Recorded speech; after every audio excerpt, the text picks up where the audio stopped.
Jadi di sini kami akan bertanya Mas mengenai kandidat key, primary key, dan alternatif key. Apakah sekiranya udah bisa mendeskripsikan dari model sistem yang akan kami buat? Ya, uh, gimana ya aku jawab? Itu udah pertanyaan. Iya. Oke. Candidate key, primary, dan alternative key. Ini untuk tabel apa ya? Primary key sebagai berikut ini. Itu untuk tabel bawain di itu ada agak bawah kalau nggak salah itu tabelnya.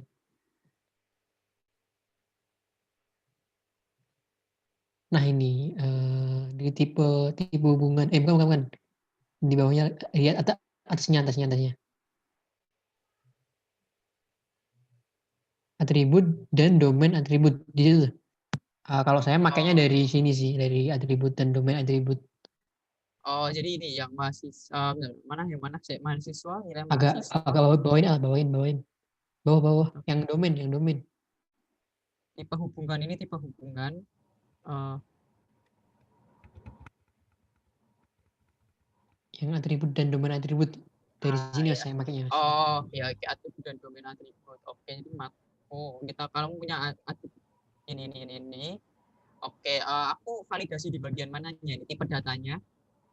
Uh, Di bagian primary key candidate key apakah udah sekiranya udah mendeskripsikan modelnya gitu. matko, kode, nama, semester, jumlah SKS. Oke, untuk primary key udah pas sih menurutku, udah pas untuk primary key kalian pakai kode, jadi kode matko kan itu bisa. Iya. Terus Coba candidate di atau atasin lagi alternatif Al. ya juga bisa, apa-apa itu. Nama matkul ya, nama matkul juga ya, unik juga bisa. Terus apalagi? Lalu pertanyaan kedua mengenai desain logikal. Bukan, masih ini, masih domain. Ya, masih Untuk domain. Apakah untuk sekiranya yang ada lain, yang perlu diperbaiki atau gimana? kode kelas, course. uh, Course ini apa bedanya course dengan mata kuliah ini? Course itu uh, mata pelajarannya. Kelasnya atau gimana? Iya. Ya, jadi kelasnya, kode kelas, nama, course dengan mata kuliah.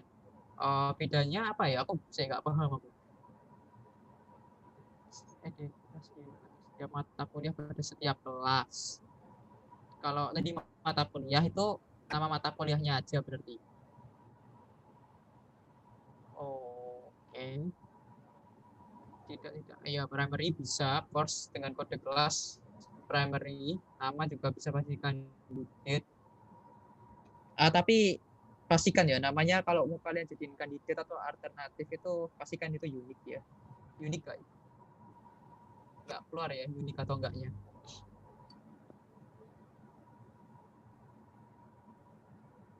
Mungkin bisa kalian tambahkan constraint ya. Constraint apa? Unik atau enggaknya. Itu bisa kalian masukin. Di bagian name-nya, Mas. Ya, itu kalian yang tidak itu apa sih? Itu constraint apa itu?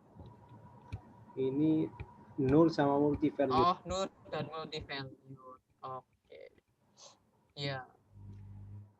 Ya, mungkin bisa kalian tambahin ya. Itu ya menurutku sih, tapi terserah, tapi tergantung lagi ya, kembalikan aja ke gimana tugasnya. Kalau menurut Tapi saya pastikan kalau memang kalian menjadikan key itu itu biasanya unik ya, hati-hati aja. Gimana? Udah sih kalau aku dari domain, udah sih. Coba ke bawah lagi. Jumlah SKS, semester, nama dosen. Jadi nama dosen masuk di situ. Nama dosen masuk di course-nya. Jadi dosen yang mengajar juga ada di course-nya. Mahasiswa, coba turun ke mahasiswa. Nah, dosen mahasiswa. Bentar. Atasnya apa? Dosen.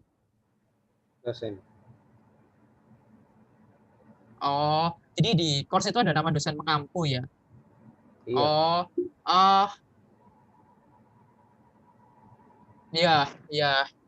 Kalau udah keluar atributnya harusnya.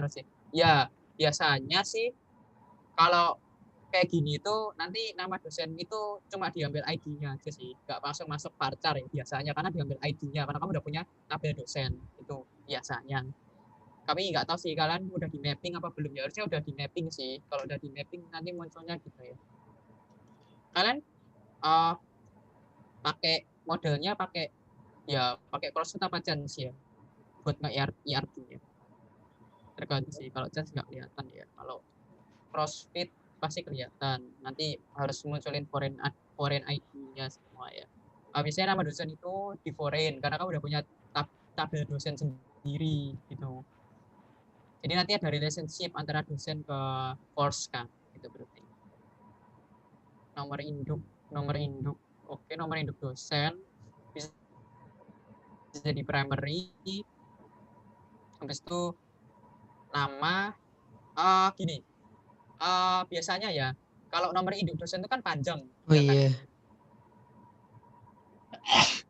Setahu kayak nomor induk mahasiswa juga NRP itu kan panjang biasanya Iya, ya. iya. Itu nggak cukup kamu masukin ke integer itu nggak cukup biasanya loh ya. Hmm. Kamu harus pakai big integer, namanya big integer itu ada juga tipe data big integer, tapi sesuaikan aja biasanya itu gitu, aku ngasih tahu aja ya. Jadi nanti kalau memang kalian beneran dibuat di MySQL itu nggak akan cukup kalian masukin, nanti pasti error, biasanya error, kamu udah sering masalahnya kayak tak masukin integer nih buat NRP, akhirnya tak masukin NRP-nya mulai dari 52 sampai selesai angka terakhir itu error karena nggak cukup biasanya sih. Tapi coba aja lah, kalau integer cukup ya pakai integer, kalau nggak cukup ya nanti dijadiin big integer. Itu nama candidate. Nama dosen saranku jangan untuk candidate atau alternatif ya. Sebenarnya kalian tahu nggak candidate atau alternatif itu apa? Candidate alternate maksudnya Eh, gimana? kalau kandidat itu dia keseluruhannya aja, keseluruhan. Kalau primary itu kan dari keseluruhan itu diambil yang unik tadi kan, yang buat primary. Tapi kalau alternatif itu yang tidak terpilih dari kandidat. Ya nggak apa-apa sih kalian masukin kandidat sama ya biasanya aku nggak pernah jarang banget banyak kandidat sih, atau mungkin aku salah penyebut. Ya intinya penting nomor induk tuh primary, udah ada primary-nya. NRP juga primary karena kadang nama itu bisa sama, Hmm, hmm, hmm. nama itu bisa sama ya, jadi hati-hati. Berarti yang tadi nomorin NRP sama nomor induk itu mending dibuatin variabel baru gitu. Atau gimana Mas? Nggak usah, jadi nomor induk itu udah primary key kan, jadi udah nggak apa-apa itu sebenarnya. Integer enggak, kalau yang variabel tadi apa yang tipe datanya itu cuma mungkin nggak cukup aja pakai integer, harus Mending pakai diganti. integer Ya. Kalau ya. diganti diganti itu, diganti apa namanya? Eh bukan angka sih, tapi kayak kata gitu loh. Kata yang Oh, itu yang jangan. Nanti integrity data kalian jadi kacau. Gini, ya nggak tahu ya, dijelasin nggak. Biasanya kan database punya data integrity kan.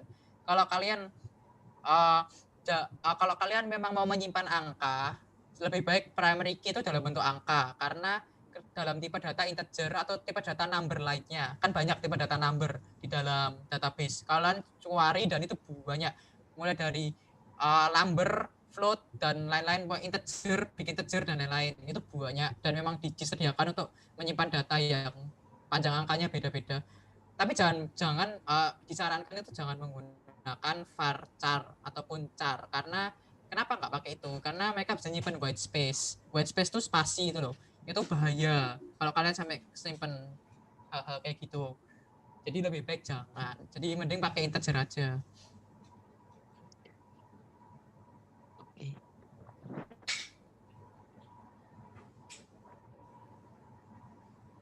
Udah langsung ke pertanyaan ketiga aja kalau gitu.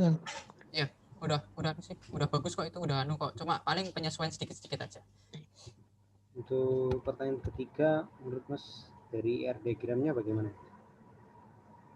Pertanyaan ketiga dari IR diagramnya, dosen memberi nilai mahasiswa, dosen wali mahasiswa, dosen mengajar apa tuh course ya,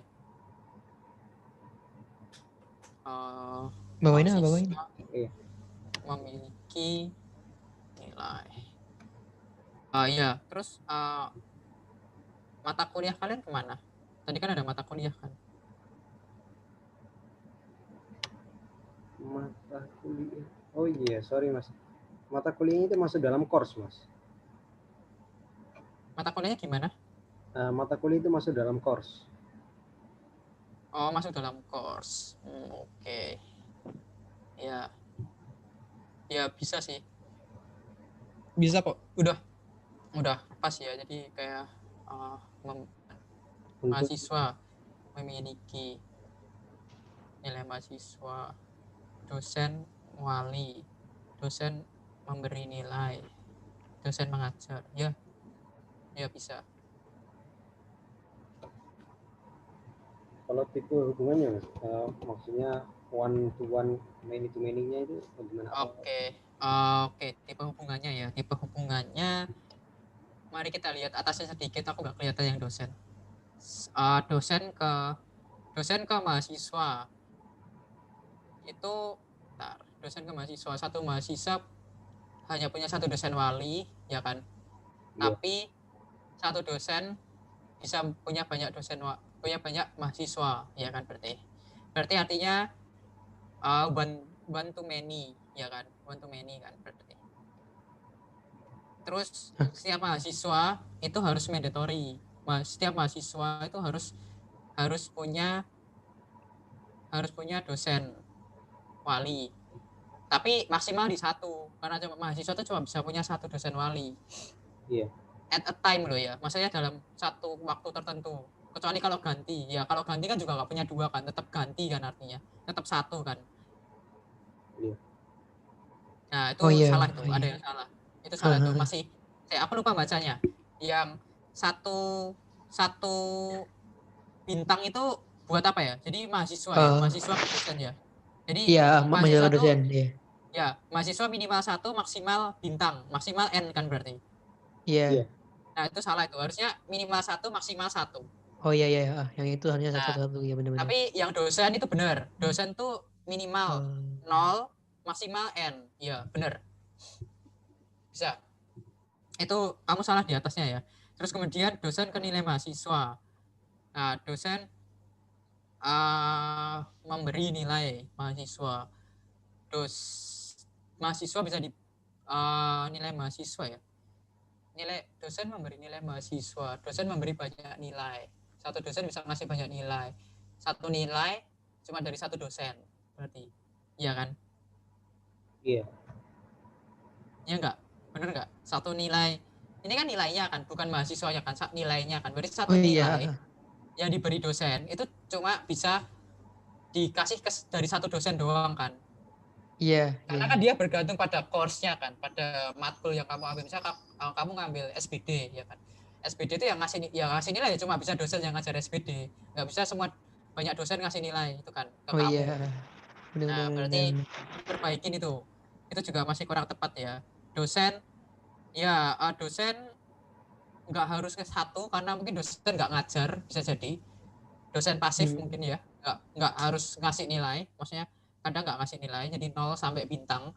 Tapi untuk yang nilai mahasiswa ini exactly 1, jadi 1 ya, itu disesuaikan. Terus mahasiswa memiliki nilai mahasiswa, satu mahasiswa bisa nggak punya nilai karena dia bisa cuti, jadi dia bisa nggak aktif semester itu, jadi bisa nggak memiliki nilai, bisa punya banyak nilai. Jadi ya. one to many, 0 ya, 0 to many. Ya, 0 sampai N, batasnya 0 sampai N. Terus nilai mahasiswa at least nilai mahasiswa ke mahasiswa satu ke N. Ya bisa lah 1 ke N. Nggak bisa harusnya. Sebentar, nilai mahasiswa tuh satu nilai itu cuma bisa dimiliki satu mahasiswa, ya kan? Exactly 1 kan berarti. Benar nggak? Ya. Sebentar. Kan nilai mahasiswa itu cuma bisa dimiliki satu mahasiswa doang. Jadi misalnya nilai SBD kan nilainya kan banyak, tapi kan punya kodenya masing-masing, nilai SBD, punya agres, ya kan? Berarti kan Iya. cuma bisa dimiliki agres doang kan? Nggak Oh bisa, iya kalau iya iya. kan berarti. Nggak exactly one kan itu juga anu sih. Ya udah sih, coba ya mahasiswa course. Itu juga mungkin kalian lihat lagi deh, mahasiswa itu mahasiswa ke course, mahasiswa bisa ambil banyak course dan course bisa diambil banyak Enggak, mahasiswa. iya. Agak bawain bawain. Ya 1N 1N. Ya 1N 1N. Mahasiswa anu sih, mahasiswa bisa nggak ngambil course sama sekali sih. Bisa nggak ngambil kelas sama sekali. Ya kalau cuti Kalau berarti. ya kalau dia cuti kan, maksudnya kalau emang anu, ya kan bisa berarti kan. Kalau Iya. kalau ngikutin FRS kan berarti. Ya itu bisa di nol kan berarti kan, yang mahasiswa course itu 0 sampai N, 1 sampai N, tapi yang course tetap course itu bisa nggak diambil juga sama mahasiswa. Tapi biasanya walaupun biasanya diambil, tapi bisa nggak diambil, bisa nol Hmm. mahasiswanya. Jadi itu berarti opsional ya dua-duanya. Ya udah sih, dosen mengajar 1N 0N. Satu dosen bisa ngajar banyak course, satu course bisa diajar banyak dosen. Course ini kelas ya, satu kelas biasanya cuma satu kelas kalau sekarang bisa di-assign 2 orang sih. Karena tim teaching ya, bisa jadi. Ya, satu kelas kelas tuh harus diajar sama dosen. Jadi 1 sampai N, tapi dosen bisa nggak ngajar sama sekali, bisa ngajar banyak kelas, oke bisa. Udah pas. Tapi anu sih, mungkin kalian bisa apa ya? Ya, udah anu sih, udah terlalu anu juga ya, sampai logical ya. Jadi ya nggak usah deh. Ya, menurutku emang masih agak anu sih, IRD kalian masih agak kurang pas ya. Untuk mahasiswa, nilai mahasiswa, tapi karena udah terlanjur sampai sini ya sudah lah, nggak apa-apa, saya nggak anu lah, menurutku agak kurang pas sih itu sebenarnya, tapi nggak apa-apa lah, nanti kalian coba perbaikin lagi sambil jalan ya. Mas. Kurang pasnya tuh di ini, uh, aku merasa kenapa ya, keluar apa ya, redundansi ya di situ ya. Mahasiswa, nilai mahasiswa, harusnya nilai mahasiswa tuh atribut dari mahasiswa, harusnya loh ya, nanti baru muncul ketika kalian normalisasi. Habis itu apalagi ya, course sama mata kuliah itu harusnya bisa muncul sendiri, course itu jadi kelas, ya gitulah ya, nanti kalian coba lihat-lihat lagi deh, kalian rasa-rasakan lah. Kalau menurutku agak anu ya, nanti coba kalau kalian udah ke map, beneran di mapping ya, sampai kalian logikalnya kalian jadi semua ke dalam ini, beneran dicoba ke database beneran ya, Iya mas. dibuat beneran kah ya, ya nanti kalau Iya, kalian buat kalian akan kerasa kok redundan di sini, kok masalah di sini. Jadi coba rasakan rasa lagi, kalian belum dapat feel-nya mungkin ya, nggak apa-apa sih, tapi masih belajar ya, nggak apa-apa, aku dulu juga gitu kok, santai aja. Maksudnya ya, nilai mahasiswa tuh harusnya atribut dari mahasiswa, nanti baru keluar ketika normalisasi harusnya ya. Tapi ya masih beberapa lah, cobalah nanti anu mepet juga kan kalian ini. Udah ada pertanyaan lagi kah? Lanjut aja biar cepet, kalian kok kemalaman nanti. pertanyaan. Desain logikal lah. Yang terakhir ini masih desain logikal menurut Mas. Bentar. Desain logikal kalian kok jadi Star Sima ya? Ya saya yang buat, saya kurang tahu malah. Sebentar. Ini sebenarnya sih beda ya sama buat Star Schema ya. Antara desain logikal ini bukan Star Schema. Jadi jangan dijadikan data terus kalian tarik gini semua. Desain logikal itu adalah pendetailan dari desain konseptual, di mana udah kalian munculin atributnya, udah kalian munculin tipe-tipe datanya, udah kalian define relationship, mungkin udah normalisasi juga bisa. Jadi jangan di start schema. Ini nggak kelihatan nih, relationship kalian nggak tahu kan, ini one to many kah atau gimana ya kan.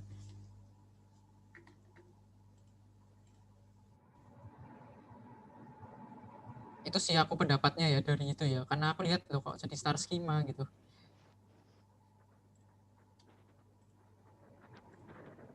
Kok jadi ya no.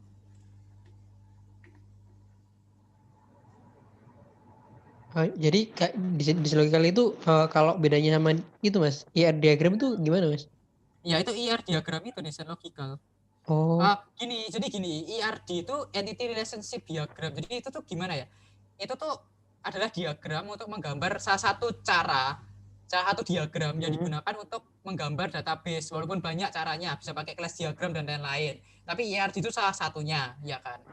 Dan ya. dan dalam desain database itu punya 3 tipe desain gitu loh. Jadi 3 tahap desain.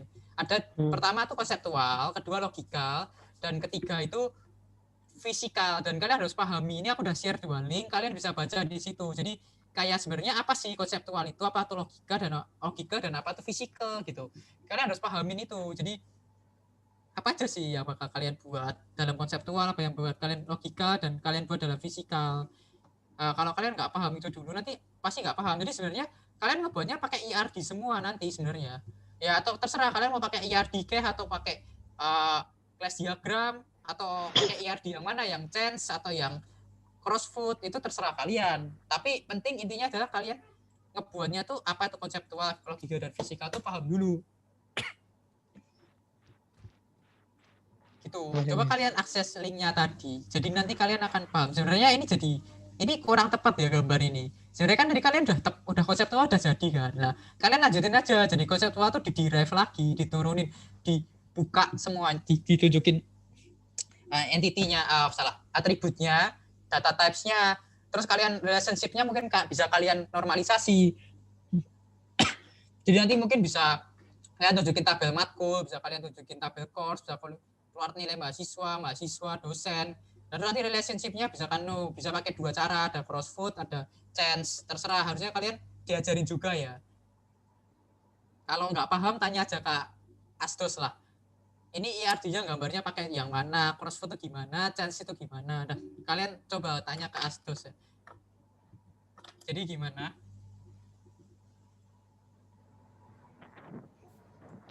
Sudah itu Mas, sudah menjawab Mas. Ya. Ayolah, coba kalian tanya lagi deh ke Astos kalian deh. Aku gimana ya? Aku juga. Oke, terima kasih banyak Mas atas waktunya. Mohon maaf jika ada kesalahan dan kekurangan. Kurang lebihnya terima kasih banyak Mas. Ya, sama-sama.